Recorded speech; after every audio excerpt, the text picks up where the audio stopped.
SOS Ambiental en La Laguna, una región contaminada, acciones cívicas de remediación, y le damos la bienvenida a Daniela Guzmán y Manuel Valencia. Ellos nos acompañan para hablar de este importante tema. Daniela, Manuel, bienvenidos, buenos días. Buenos días. Hola, buenos días.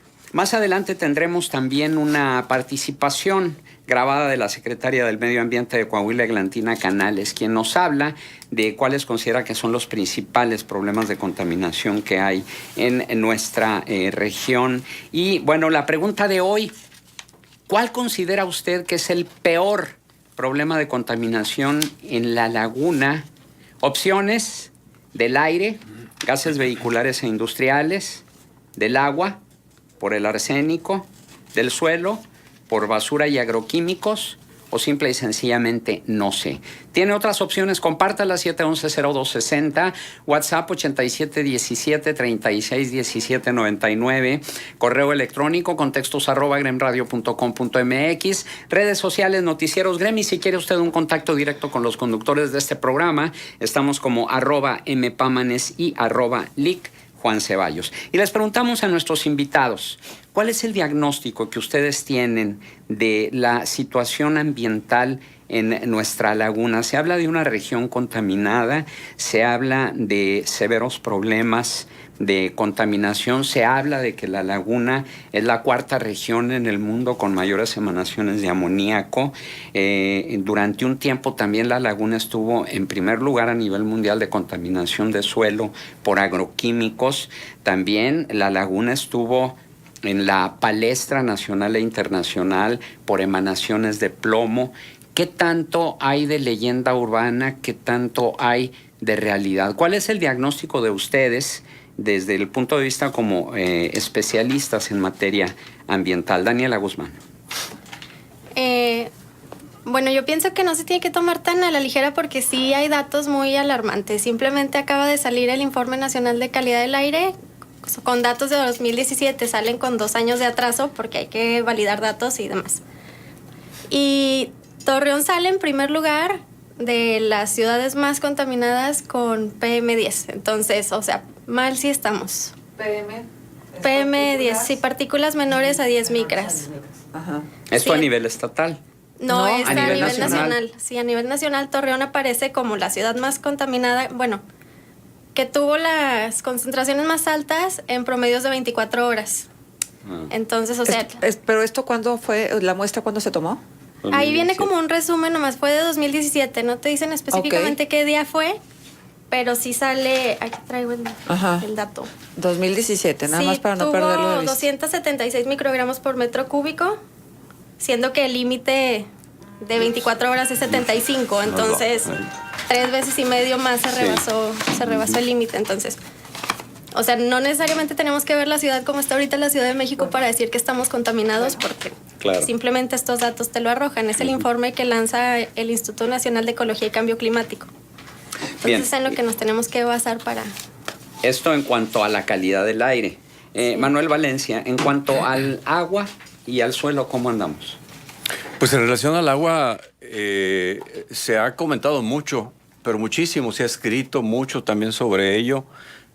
Por ejemplo, los investigadores de la Facultad de Medicina recientemente publicaron un libro sobre el arsénico, y todo enfocado precisamente a la problemática del arsénico en el agua en la región lagunera.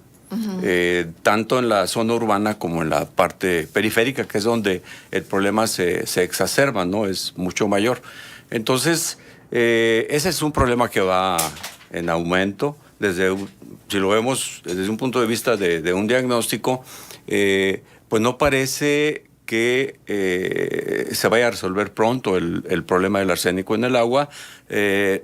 Las soluciones que se han dado han sido infructuosas porque mientras la causa más bien del problema no se detenga, pues esto va a continuar. No obstante, los filtros, ¿no? a pie de pozo, en fin, si vemos la comarca lagunera como un todo, hay muchísimos problemas de arsénico en el agua en diferentes lugares. Pero esto es... además del flúor. Ajá, ¿esto es por el descuido a lo largo de los años que se ha tenido del tema del medio ambiente? ¿O es una crisis particular por el presente, por lo que estamos haciendo productivamente y por lo que dejamos de hacer en materia de cuidado del medio ambiente? Sí, es todo eso. Es todo. Es todo eso. O sea, primero no se vio el problema. Se pensaba que no iba a ocurrir nada y de que, pues como había una gran cantidad de agua, porque es cierto, ¿verdad? Había mucha agua y sigue habiendo mucha agua en la comarca lagunera, pues no iba a ocurrir nada y podíamos utilizarla en actividades económicas, podíamos utilizarla, por ejemplo, en las actividades agropecuarias, que es donde más se utiliza el agua, y no se anticipó ningún problema. No obstante que ya había muchos antecedentes en otros lugares, que si se utilizaba de manera como se ha venido usando aquí desde siempre, o sea, con falta sobreexplotación. de visión.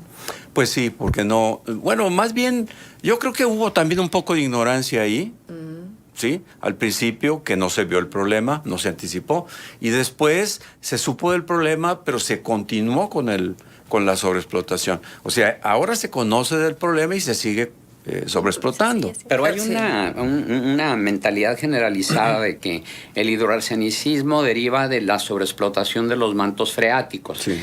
Ambientalistas aseguran que así es, que hay una sobreexplotación, pero también hay otro sector de la población que sabe o dice saber acerca de la cuestión hidrológica y dice que realmente la laguna no tiene problemas de agua, es decir, si hay agua suficiente.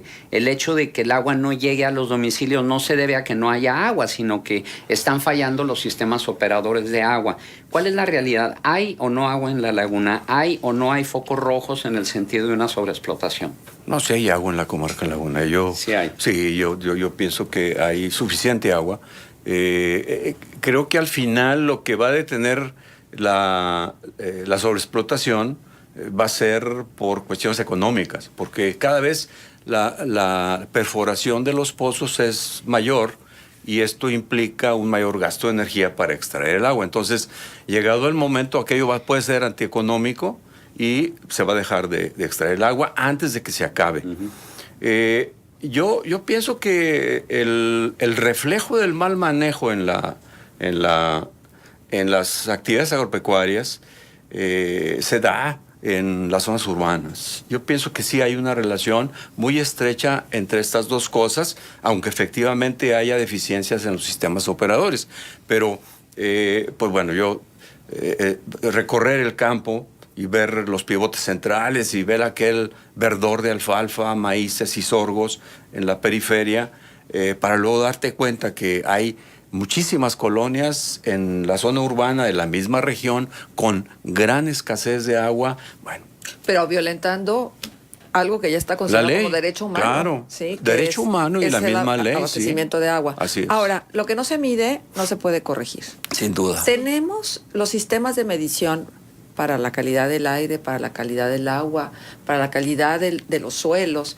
Tenemos realmente en la comarca lagunera, en el municipio de Torreón específicamente, tecnología para hacerlo. En cuanto a aire, estamos muy, muy escasos. Tenemos una estación automática ubicada en el CONALEP que mide en tiempo real, pero una no te da abasto para toda la región. ¿Solamente una? Sí, en automática sí, que ¿Qué te mide mide? los contaminantes criterio. Te mide partículas, ozono, monóxido de carbono, dióxidos de nitrógeno y dióxido de azufre. Uh-huh. Y el municipio cuenta con estaciones manuales de partículas menores a 10 micras. Tienen 3 ubicadas en diferentes puntos. Es una en el R. Mijares, una en el DIF, bueno, donde era el DIF aquí en el Revolución, Sí. y la otra en el ECAT. Pero pues la idea es medir en tiempo real para poder dar a conocer a la población y poder tomar medidas, porque pues también informar, o sea, enterarte que hace una semana, 2 semanas estuvo mala calidad del aire donde anduviste, pues no, qué mala suerte. Y cuando dices manuales, es que como operan es que tienes que ir a recoger filtros o cómo es. Sí, la operación es completamente manual. Vas, prendes el equipo, instalas un filtro de fibra de vidrio, es un motor que succiona pues un volumen de aire que ya está ahí determinado.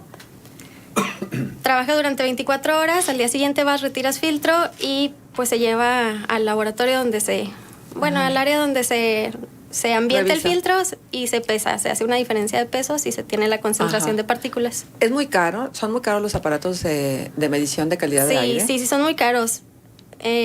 Pueden llegar, una caseta automática puede llegar hasta los 6 millones solamente adquirirla, con los consumibles que te dan abasto para un año, pero pues cada año hay que estar invirtiendo en mantenimientos, ¿Y eso que es si aparte? se le descompuso algo más, sí, eso es aparte. Entonces se tiene que contemplar como 1 millón más al año para darle mantenimiento, para conseguir los consumibles, para lo que se ofrezca de la Y de acuerdo al caseta. tamaño del municipio, ¿cuántos de estos medidores tendría que haber para poder constatar la calidad del aire? Se tienen que tomar en cuenta varios factores, que tanto la dirección del viento, dónde están ubicados los grupos sensibles, las vialidades, o sea, diferentes cuestiones se tienen que tomar en cuenta si quieres medir calidad del aire, porque también se pueden medir como fuentes emisoras, por ejemplo, empresas, ¿no? Pero si queremos medir calidad del aire, hay una serie de lineamientos a seguir y se necesitarían como unas 4 estaciones aquí en Torreón. Totalmente fuera de los presupuestos. Sí, el INEC en alguna ocasión me comentó que para Torreón a lo mejor con unas 3. Ajá, con Unas 3 máquinas. para tratar de abarcar un poco la población. 4 estaría pues más que bien, pero... Ajá, y bueno, la medición, voy a hacer una pregunta cuya respuesta es obvia y de todos modos la hago para que quede súper claro, ¿sí? ¿Qué nos arroja la medición? ¿Qué se puede hacer si tú en ese momento, si en el día a día tú detectas que la calidad del aire es mala? O sea, ¿qué tipo de remediaciones? En el distrito, en la Ciudad de México lo que hacen es parar los autos, ¿sí? Y una serie de medidas, no dejar que los niños vayan al recreo, etcétera, actividades físicas. Nosotros aquí en La Laguna, ¿qué tendríamos que hacer, por ejemplo, si se detectara que hay mala calidad del aire? Escuchamos la respuesta luego de una pausa. Son las 9:17. Siga con nosotros. Contextos. El programa líder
Ambiental en La Laguna.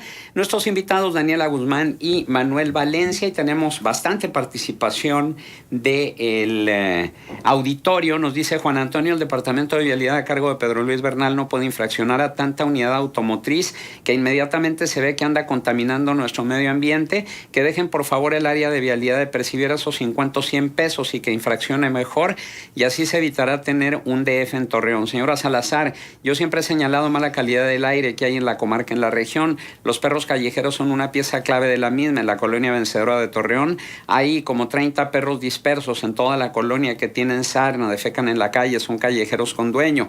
Ya no sé qué poner para que no se acerquen. También Juan Torres dice: afortunadamente no estamos tan mal, pero nosotros contribuimos a la contaminación con tanta mugre que tiramos, pero no hay que dejar de señalar que Peñoles es el principal contaminador. También Jesús Valtierra dice: sí es grave la contaminación por agua, por tierra y por aire. Desgraciadamente nosotros como ciudadanos hacemos muy poco o no hacemos nada. José López: una causa que hay arsénico es por la montaña negra y al momento de llover se filtra el arsénico al subsuelo, y además el río Nazas está seco. Si pasara agua, esta se filtraría y los mantos freáticos se nivelarían. Y quedó pendiente una pregunta antes Así de irnos es. al corte. Me decía, bueno, la medición. Okay, ya medimos. ¿Y luego qué hacemos con lo que medimos? O sea, vamos a suponer que ya sea iniciativa privada que pudiera intervenir para poder tener el recurso, porque ahorita lo que los gobiernos se duelen todo es que no tienen los recursos. Ya me imagino pues todo lo que le significaría al municipio de Torreón poner estos medidores. Y vamos a suponer que entrara iniciativa privada, y entonces, como hay en muchos lugares del mundo, ¿no? La iniciativa privada apoyando desde esta perspectiva de la inversión para medir la calidad del aire. A ver, ¿qué vamos a hacer con eso?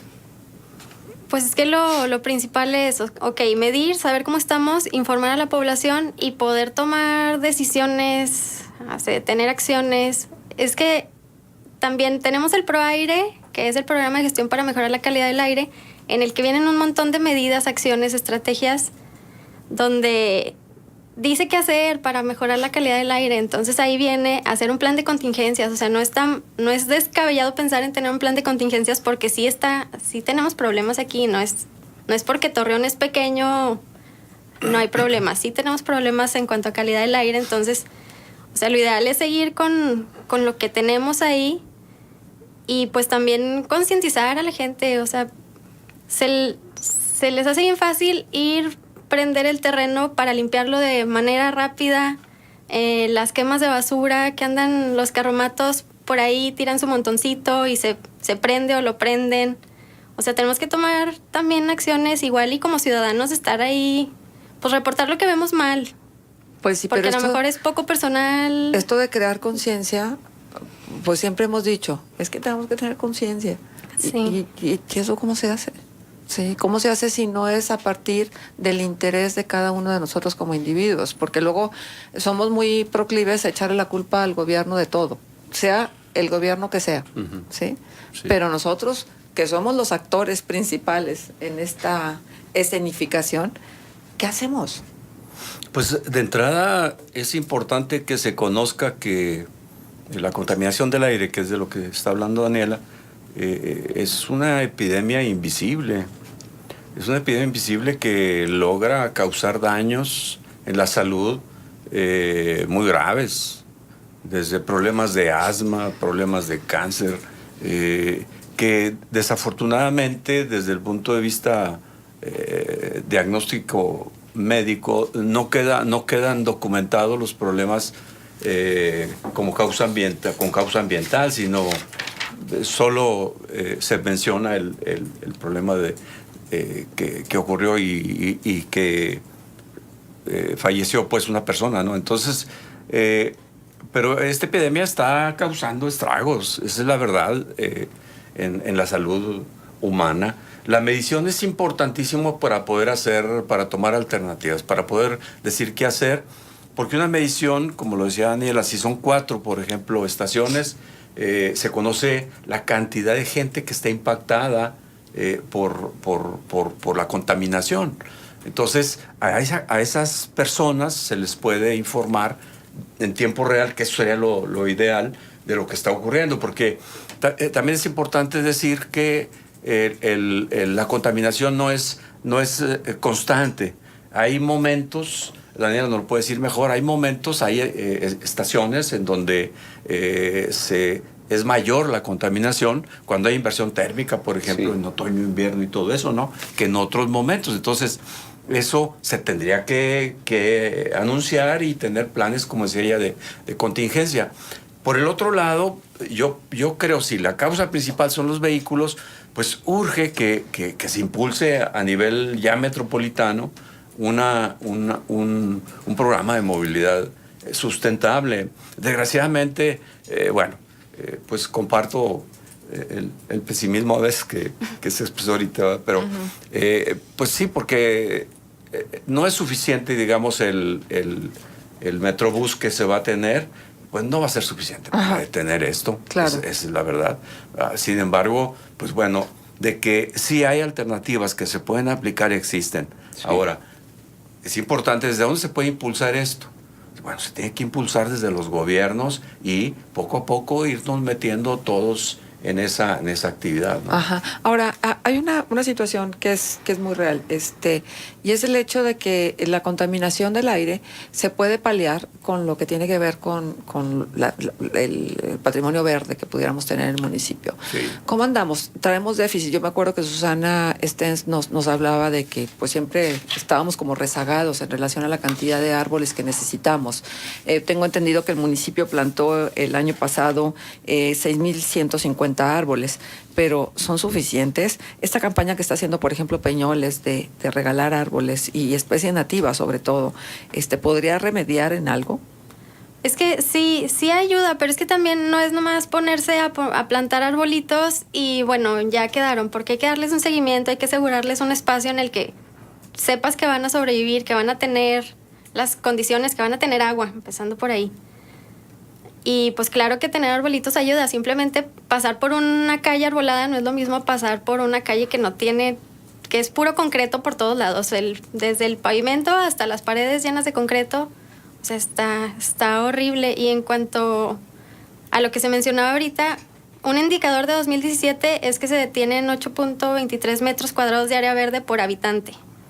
Que no es tan bajo, ¿verdad? No es tan bajo porque tenemos como áreas verdes muy grandes y sí están densas, pero no es suficiente. O sea, yo creo que no es bajo, pero no es suficiente. Pero además como que no está bien repartido, ¿no? Porque hay sectores donde sí se concentra, pero hay amplios sectores donde no encuentras un solo árbol. No hay nada. Y también, o sea, los nuevos fraccionamientos y todo tienen frentes muy pequeños y aparte unas banquetas miniaturas donde no puedes poner nada, ni siquiera un San Pedro porque no hay espacio. Digo San Pedro porque es como más pequeño y arbustivo, pero... Pones árboles muy grandes y lo levantan todo. Sí, levantan todo y lo talan. Yo quisiera comentar esto. Muy relacionado con la calidad del aire está la biodiversidad. O sea, la biodiversidad nos presta un servicio ambiental de purificación del aire. Entonces, por eso es que yo creo que no es suficiente. Cualquier esfuerzo de sembrar más árboles, de plantar más árboles en el municipio o en los municipios, es sin duda una de las mejores alternativas que tenemos para mejorar la calidad del aire de la comarca lagunera, junto con la conservación de la biodiversidad en las periferias, porque tenemos matorrales, pastizales, ¿sí? Que ayudarían muchísimo también en ese sentido. Es, digamos, un nivel más arriba de la calidad del aire, pero fundamental. Pues sí, claro. Pero nada más que se le dé seguimiento. Tengo entendido que el municipio adquirió 4,000 árboles más para poder repartirlos, pero el problema es en que luego entregan los árboles y realmente cuál es la expectativa de vida de ese árbol una vez que lo recibe la persona. Realmente cuántos van a prosperar, cuántos van a crecer, cuántos nos van a ayudar a limpiar el aire tan contaminado.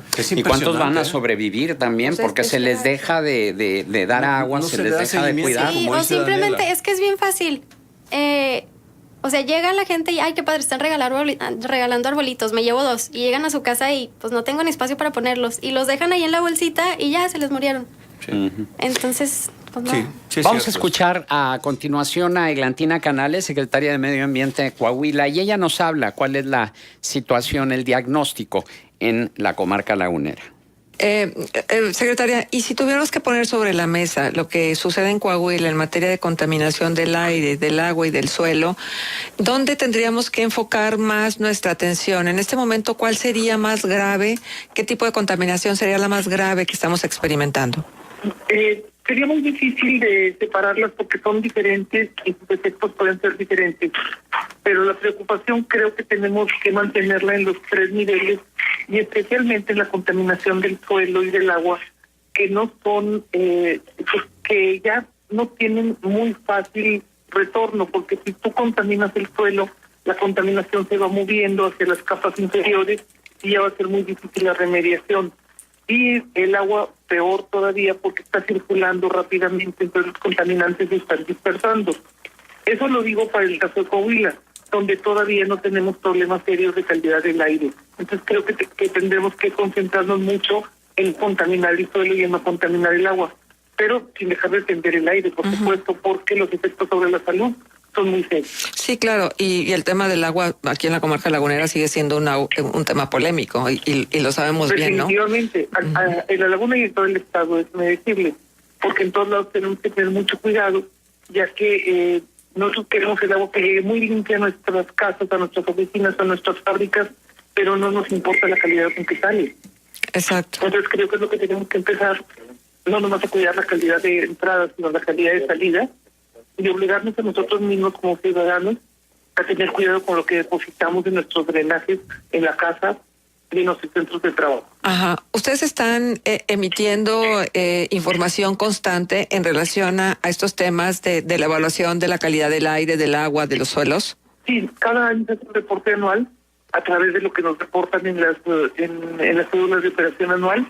Nosotros las remitimos al Instituto Nacional de Ecología para que salga el reporte nacional, pero nosotros tenemos un reporte estatal. Bien, pues esto fue lo que dijo Eglantina Canales, secretaria de Medio Ambiente, y tenemos más participación del auditorio, y esto es lo que nos dice Hortensia Soto. Sí es cierto, tienen razón los invitados, es crítica la situación de la contaminación, pero falta conciencia por parte de los ciudadanos. ¿Qué es lo que ustedes nos sugerirían para poder tener conciencia ambiental y que no veamos pasar la situación con ojos necios? Pues lo primero que yo podría comentar así rápidamente es que si ella es consciente del problema, que tome medidas de manera personal con respecto a no quemar basura, por ejemplo, y no utilizar ciertas productos como lo que es de plástico, que podríamos hablar de eso en relación a la contaminación del suelo. En fin, tomar una serie de medidas que la vieran los demás, que las está tomando y que podría quizás salpicar un poco más de esa conciencia a otros, ¿no? Porque puede ser contagiosa la contaminación cuando, la conciencia cuando se hacen las cosas, claro, ¿no? No solamente cuando se dicen, ¿no? Y a propósito del plástico, hay otra participación del auditorio y que es otro tema también importante que vamos a comentarlo luego de la pausa, 9 de la mañana con 36 minutos. Siga con nosotros. Contextos. El programa líder en la radio hablada en la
SOS Ambiental en la Laguna.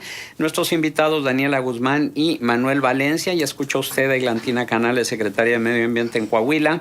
Y tenemos más comentarios del auditorio. Lidia Ábalos dice: a mí me preocupa que ya no van a dar bolsas de plástico en el súper ni en las tiendas porque sirven para depositar la basura. Les pregunto a los invitados, ¿qué vamos a hacer? ¿Tendremos que comprar las bolsas negras de basura o esas también las van a prohibir? No, esas no se van a prohibir. Entiendo que lo que se va a prohibir es que se den ya en los supermercados bolsas de plástico y que se usen en lugares de restaurantes, etcétera, los popotes. El asunto es que, bueno, durante mucho tiempo se utilizaban los botes como recipientes de basura. Si quiere hacer una mínima clasificación de basura, en un bote se puede poner todo lo que es basura, lo que es inservible sería la definición de basura, y en otro lo que es reciclable, ¿no? El PET, el plástico y el aluminio, por ejemplo, 2 botecitos, no más.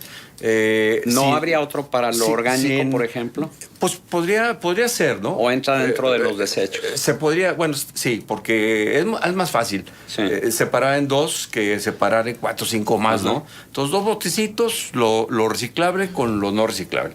Y sin bolsas de basura, se vacía, pues, cuando pase el camión recolector, se enjuaga el bote un poco y vámonos. Como antes, es todo lo que tendríamos que hacer. O sea, pero decía una radioescucha precisamente cuando abordamos este tema, dice, sí, pero pues se van a robar los botes. Bueno, es un problema, también hay que aceptarlo. Y depende mucho del tipo de bote, ¿verdad? Porque luego hay gente que saca con sus botecitos con rueditas y toda la cosa. Sí. No, esos botes no duran. Desaparecen. No duran. Sí. Pues tendrá que ser tinas, pero es que tenemos que hacer algo, no podemos pasar indiferentes, pero mucho de lo que hemos venido haciendo tiene que ver con nuestra comodidad. O sea, batallar menos, decimos. Así es. Y quien está batallando para darnos batería es el planeta, ¿no? Es el medio ambiente. Sí. Las bolsas de plástico son uno de los contaminantes más importantes de los suelos, que hemos hablado poco del suelo, ¿no? Claro. Pero las bolsas de plástico son uno de los principales contaminantes del suelo. Por cierto, quedan restos de pesticidas, de fertilizantes utilizados. Sí.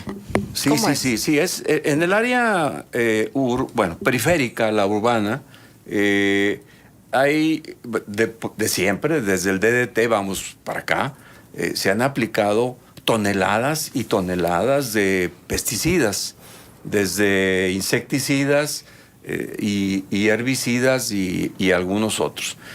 Todos ellos sumamente tóxicos y con cierto poder residual. Entonces, esto se ha acumulado, o sea, se ha elevado la concentración de estos productos químicos en el suelo y esto ha cambiado los ecosistemas que están dentro del suelo, porque uno a veces piensa que el suelo es inerte, ¿no? Que es un lugar donde no hay nada. No, en la primera capita de suelo, 25 o 30 centímetros, hay una gran cantidad de bacterias, de hongos, de protozoarios y se establecen entre ellos, y animales un poco más grandes, cadenas alimenticias, y que son los responsables de darle la fertilidad al suelo, la fertilidad natural al suelo. Entonces, cuando llegan esos productos, pues acaban con todo esto.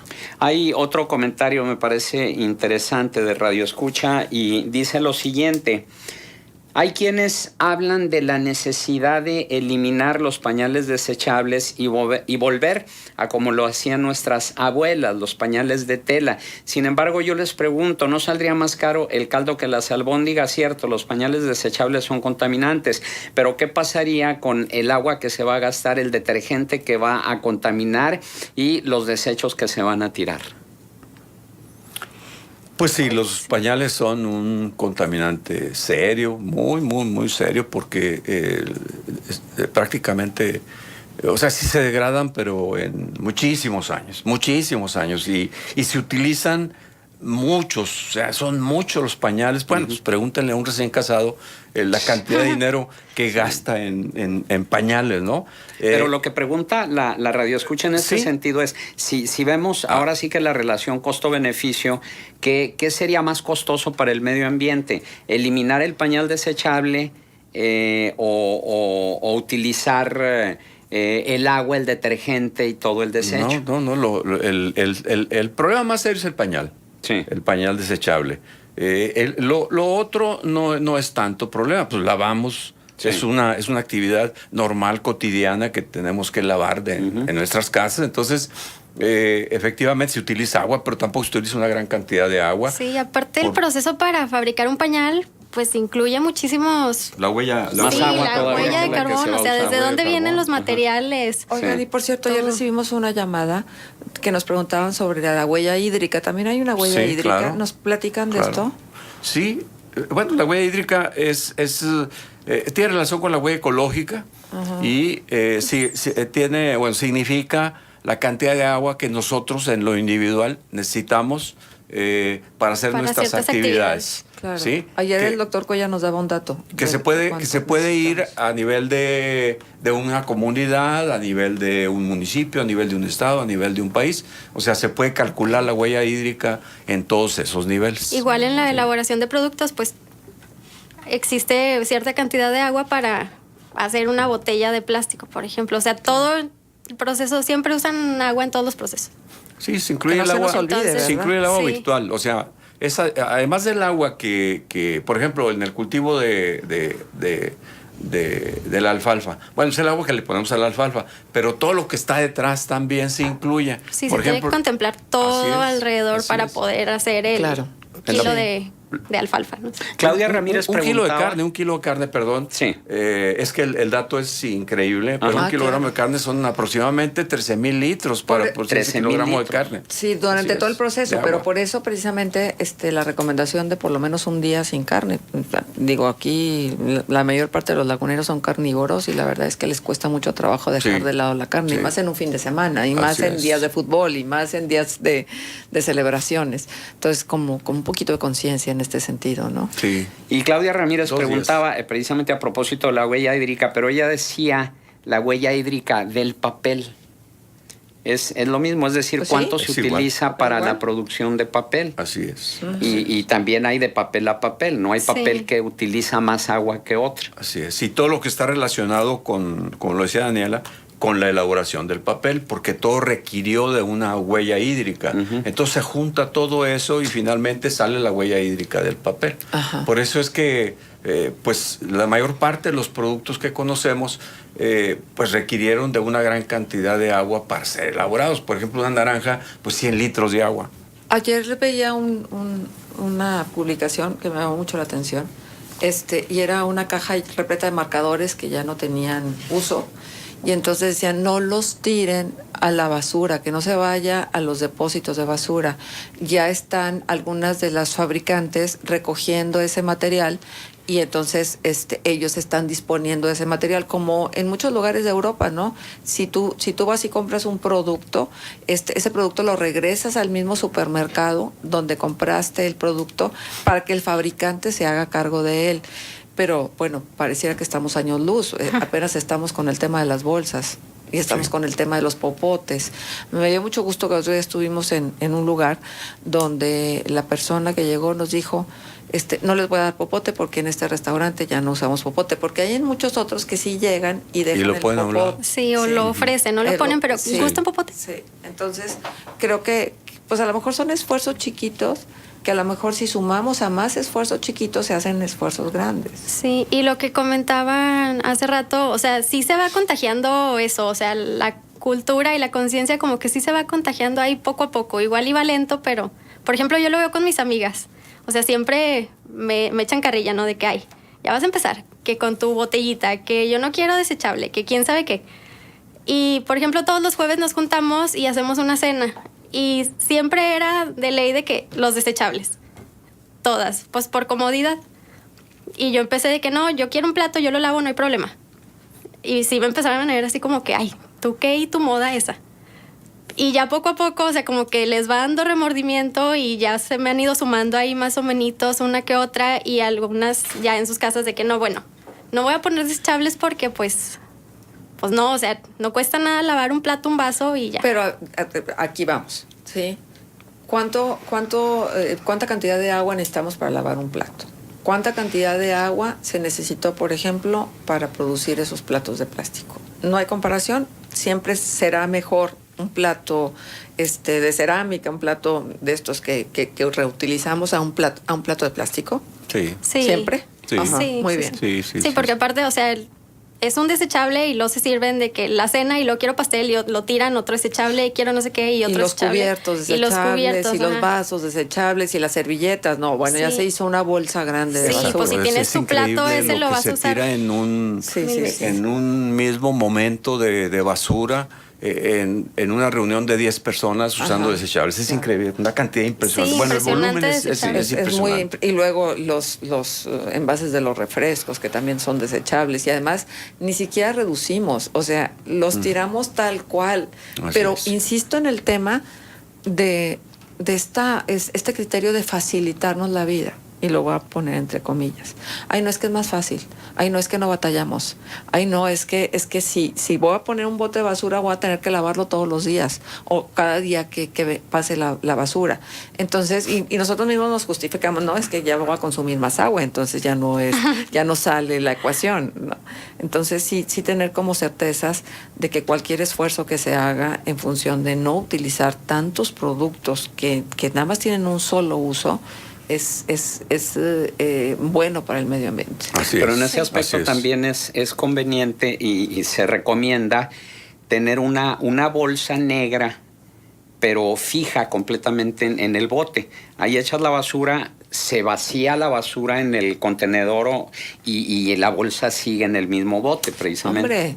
Hombre, sobre todo si se los vas a dejar a los de pasa, por supuesto que van a Se coger van la a- basura sí. y se va a ir. Sí se la lleva. No, sí Pero se la sí, no hay lleva. ningún problema en tener el bote sin bolsa. O sea, Nada. se voltea en el camión y Y queda te tu digo bote. O sea, sí que yo queda recuerdo embarrado, en pero... casa lo que hacía mi mamá era ponerle papel periódico abajo, un poco para contener los lixiviados. Sí, que se Los líquidos, absorban. los líquidos, los sí. líquidos de la basura y entonces luego ya. se Y los también llevaban. quitarnos la idea de que, pues, ¿para qué separo si pasa lo revuelve? No, pues es que no es que lo mandes a pasa separado, es buscar un recolector. Andan Que en siempre todos están ahí. lados, siempre están ahí. Siempre Que están Susana ahí. Estens ha sido una promotora incansable. Por Sí, ejemplo, en con Torreón Susana y Jardín, con de los- Katy, igual hasta te contactan un señor recolector que ande por esa zona y ya un día a la semana llega por los reciclables. Y no cuesta Claro. nada almacenarlos en una cajita de cartón ahí en la semana y que llegue el señor y se lleve mayor cantidad a que esté pasando a diario por 3 botellitas. Hay Así más es. participación del auditorio. José Luis López dice, por los conocimientos que tengo y la experiencia que me da mi profesión, les comento que no hay que meter miedo a la gente con el tema del plástico. En otros lugares del mundo, Minnesota, España, etcétera, lo que hacen es procesar el plástico. Reitero, no hay que meter miedo a la gente, hay que fomentar procesarlo y deja de ser un problema, dice José Luis López. Yolanda García, estoy escuchando a Lic y a Marcela y qué buen programa. Y pregúntenle sobre las cajas de leche que están plastificadas y cuánto tardan en deshacerse. Todo lo plastificado es terrible. Sí. Todo. Sí, es cartón, pero está plastificado efectivamente y eso hace que tarde mucho más la degradación de estos botes. Sin embargo, entiendo que estos botes sí se están reciclando, ¿no? Sí, se están reciclando, pero son como pocos los lugares que se dedican a eso, entonces se van a... Se nos fue el van tema a de la las basura. llantas y se nos está yendo el tiempo. Voy a darle salida acá a estos comentarios a través del WhatsApp. Buenos días, feliz fin de semana. Yo creo que en Torreón el arsénico, los pesticidas que están en los subsuelos, la ganadería, los vehículos y el principal aquí en la ciudad es Peñoles con las medidas que han tomado en la planta de refinería. Lo que está pegado a la avenida Comonfort genera mucho arsenicismo al medio ambiente. Yo estuve haciendo trabajos para dicha planta. Saludos, dice Jesús Gómez. Rodolfo Isaac Soto, para pedir la opinión de los ambientalistas, si la cantidad de incendios forestales que hay en el país es normal, es la misma cantidad, solo que hay más capacidades de monitoreo o son más incendios provocados por la mano del hombre. Humberto Campillo, aplicar la ley si hay un abatimiento del manto acuífero, hacer incosteable la operación es dañino para todos y la sobreexplotación. Cuando llegué a asesorar el primer rancho en 1979, eran 34 tramos de 3 metros, ahora 75, se ha cambiado, y mi reconocimiento al doctor Valencia, siempre preocupado y participando. Mi comentario, ya vieron que en todo el trayecto del retrasado Metrobús no han plantado un solo árbol, que por cierto, tengo que decir algo, van a dejar ahí los troncos estos de las palmas secas, por lo menos en el trayecto vi 4 que necesitan quitarlos, no me digan que los van a dejar ahí como monumento al abandono o de qué se tratará. Buenos días, varias medidas de emergencia se necesitan en Torreón, problema muy grande, cantidad de perros, etcétera, etcétera.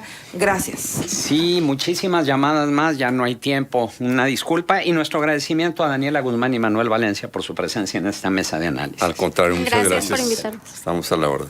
Gracias. Pase un espléndido fin de semana. ¡Ánimo!